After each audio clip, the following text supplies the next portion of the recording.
The sea beneath the cliff is the blue in my mother's eyes that came from the blue in her mother's eyes, thrown on down the line by our family who worked the field on borrowed land above the ocean. My family worked the field on borrowed land. We're going to try tying a classic bass fly. This is a Maid of the Mill.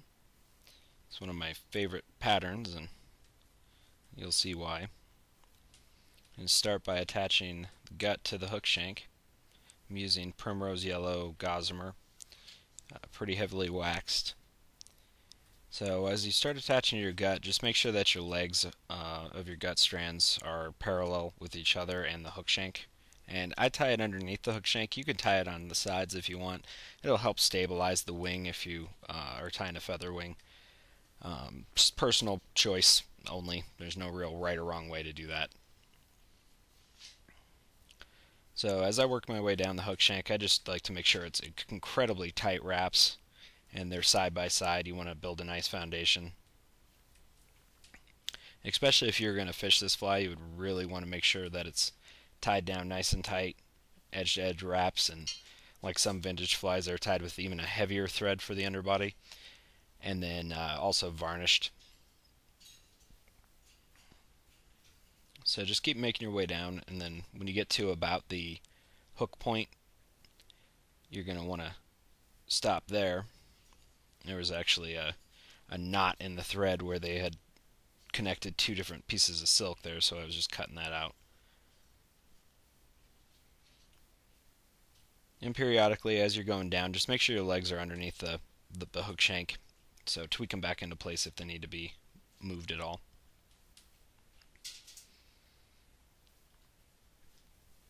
So once I get to the hook point area, I just spiral wrap it forward and make it off.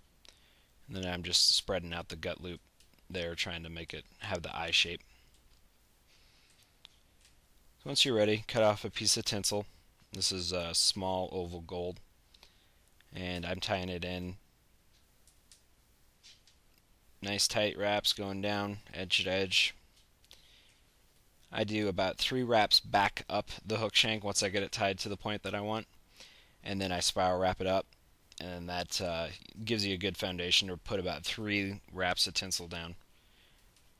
And then just bring your thread back down and tie it off.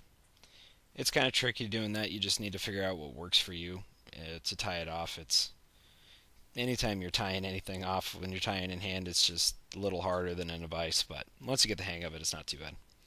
Also helps if you don't use a huge long ratty piece of tinsel like I did.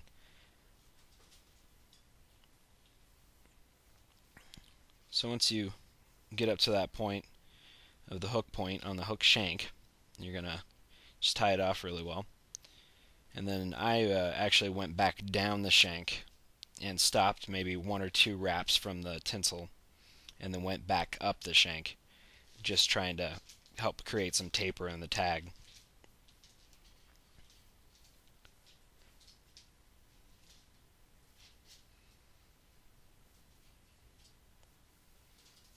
And then I burnished it a little bit, just trying to help smooth out any little lumps and bumps for the floss section.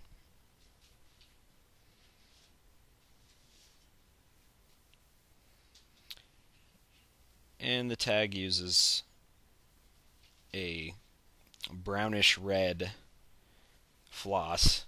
The stuff I had is more copper colored than brown red, but it's sufficient. So just take your time and make sure that you're putting pretty much edge to edge wraps with the floss. And as you wrap back up, you can overlap the floss on the previous wrap that you did, and that'll help to create some taper in the tag as well. Just want to be careful and make sure that it's uniform as you go up, increasing as you go forward to help build the taper. The piece of floss I was using was just a Danville, I think it's rayon floss. It's 4-strand. It's pretty fine. It's pretty nice for a modern synthetic floss for doing tags with.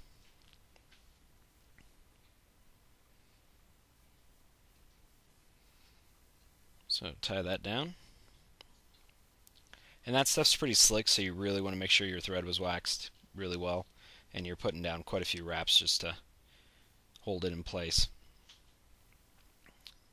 So prepare a crest, golden pheasant crest that pleases your eye in terms of shape.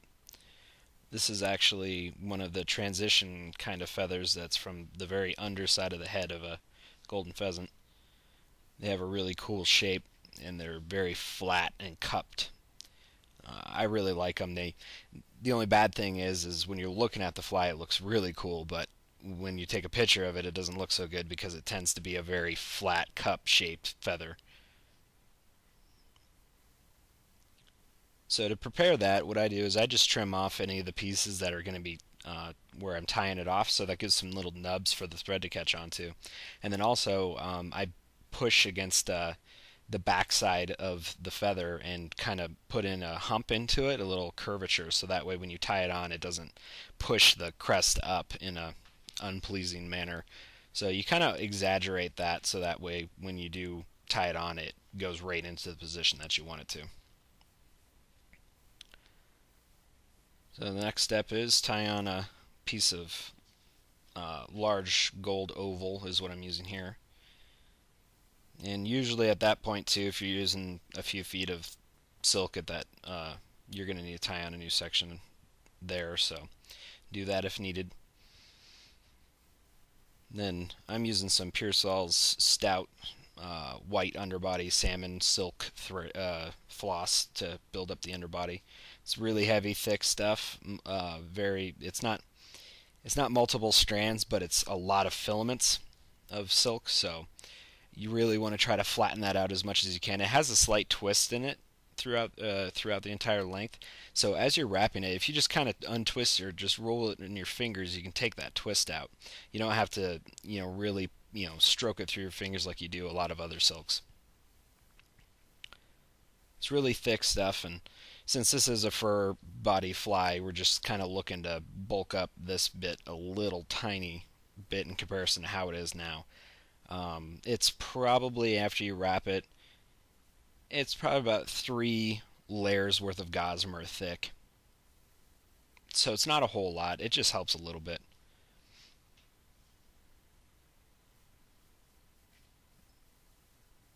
Doing underbody sucks in hand, so just do whatever you need to do, take your time, figure out how you need to hold the hook.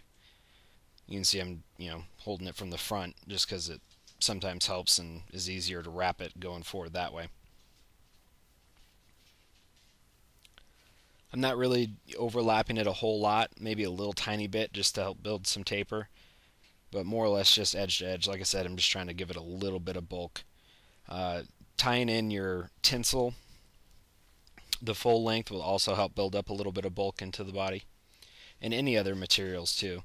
You don't usually, especially on these flies, since they're such thick, heavy-bodied flies, usually I don't trim any of the body materials or the rib or the tail or any of that. Just use that to help bulk up the body.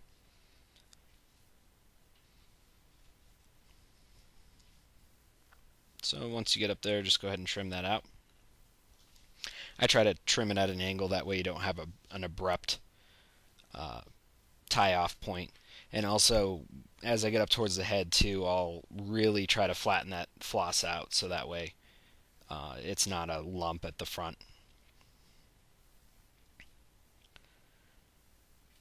So I didn't have any golden brown fur or wool as the pattern asked for, so I just mixed some brown and some ginger mohair and just really mix that up, get a good blend going. The blend I ended up using was probably a little too dark in comparison to the depiction in Favorite Flies, but it's close enough. So once you got your blend mixed up fairly well, just start dubbing it on and putting it on the body. If you're using mohair, definitely want to have a pretty good wax thread, and I also wax my fingers a little bit, just from handle the wax and get some of that on there so it'll dub that mohair easier. Since it's such a long, filamentous, glassy hair, it can be tricky to dub. It's actually a lot harder to dub than seal, in my opinion. The only thing that's probably even close to being as bad as that is pig's wool, and even that I find isn't that bad. So just kind of take your time and build a little bit of taper into the body, since we didn't build a whole lot with the underbody. Just add more and go back over a section if you need to help bulk it up. Have a general idea how thick you want your body to be as you go along, and try to have it be a natural, even taper. You don't want it going really tiny and then really thick and fat. You want a gradual taper, is more pleasing. I try to, have the thickness in mind and that I want, and then reach that at around the halfway point of the body, and then that way from the halfway point you can start decreasing your taper again, so you kind of get like a double taper fly line effect on the body. Obviously not that exaggerated, just an even taper going forward and then going back.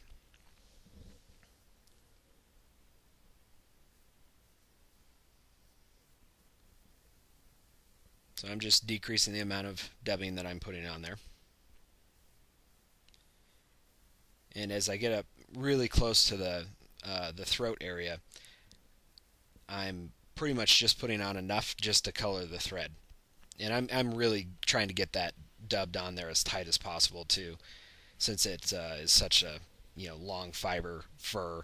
If you don't, and it starts coming undone, it'll just make your body incredibly shaggy, and you'll have loose spots in there, and it doesn't look good. So just make sure it's as tight as you can get it. And you're going to want to leave a fair amount of room for your throats, because there's two throats on this as well as your wing, and then you do want to leave some room to have a wool head. So a little more than you would assume you need there. You could also see that after I put on the dubbing, I'll stroke all the fibers that are going forward, and I'll pull them back, and then I'll put some wraps in front of those fibers, just so that way they're not sticking out the front. And if you need to, if you trap some under the thread, just trim it out. And then go ahead and wrap your rib up. Just try to get evenly spaced ribs going up. I tend to do 5 on the greater majority of my flies. Some have 4, some have 6. Just really depends on the length of the body and what I'm going after. I don't think there's any real rule as to how many. The modern traditional idea is that there should be 5 wraps or 5 ribs on most flies. Strangely enough, it seems to work out that 5 usually fits the best. So prepare a throat hackle by selecting it for the barb length. The mom style flies tend to have a pretty big, thick collars on them, so you can see how huge that throat is in comparison to the rest of the fly. The feather that I'm using there is actually a rooster body feather. I much prefer it to pretty much any other material out there. It's just a really great webby hackle. Tends to have a pretty uniform taper to it, and it's not much of a taper, so they work really good for throats. So if you can get some of that stuff, definitely try to get some of it. I mean, it's by far my favorite. I prefer it a lot to schlappen.